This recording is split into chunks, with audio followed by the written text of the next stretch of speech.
Halo, gue Henry Ali, gue seorang entrepreneur dan seorang street photographer. Dan hari ini gue akan kasih tahu ke kalian 3 alasan utama gue kenapa gue memilih street photography.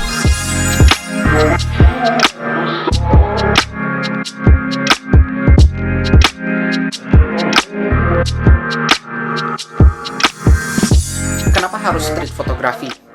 Kenapa nggak portrait fotografi? Kenapa nggak food fotografi? Kan dulu gue, kalau misalnya lu lihat scroll Instagram gue dulu, gue suka banget sama portrait fotografi.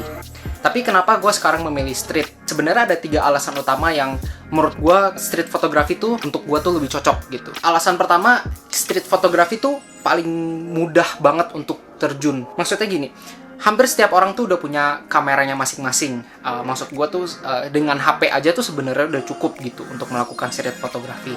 Apalagi street fotografi tuh kita tuh nggak perlu ada janji dengan model atau janji dengan tim lainnya. Udah gitu nggak perlu bawa alat-alat yang berat banget. Gue tuh nggak perlu dana yang besar untuk bisa melakukan street fotografi gitu. Momen-momennya juga banyak, ada di mana-mana. Alasan kedua gue, street photography tuh bisa jadi sebuah meditasi untuk seorang fotografer. Gue tuh orangnya tuh part extrovert, part introvert. Nah, kadang-kadang ketika extrovert gue tuh lagi keluar, gue tuh butuh pergi keluar dan jalan-jalan. Nah, gue suka banget bawa kamera kemana-mana. Itu udah dari habit gue dari SMA ya, SMP atau SMA.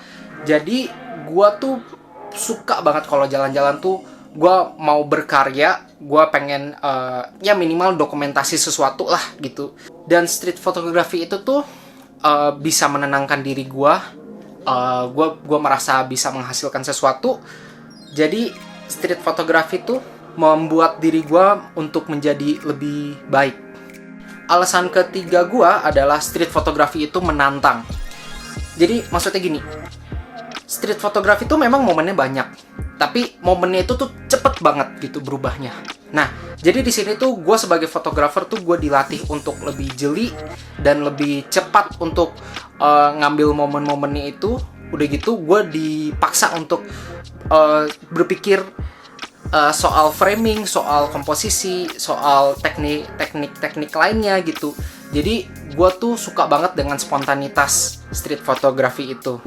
Butuh kejelian yang memang cepet banget, dan itu tuh memang nggak bisa sebentar. Kita harus butuh dilatih dulu street photography itu. Beberapa kali gue juga masih takut untuk foto-foto di tempat yang ya orang-orangnya sensitif gitu. Contohnya waktu gue pergi ke Korea 2 tahun lalu.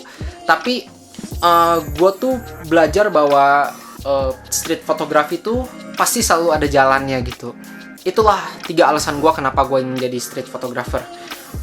Mungkin ada alasan-alasan lain yang bisa membangun lu untuk menjadi street photographer. Dan gue pengen tahu alasan kalian. Boleh di komen di bawah. Nanti gue bisa baca dan gue reply satu-satu. Oke, itu aja untuk video kali ini. Thank you banget yang udah nonton. Jangan lupa subscribe dan follow Instagram gue. Peace. See you in the next video.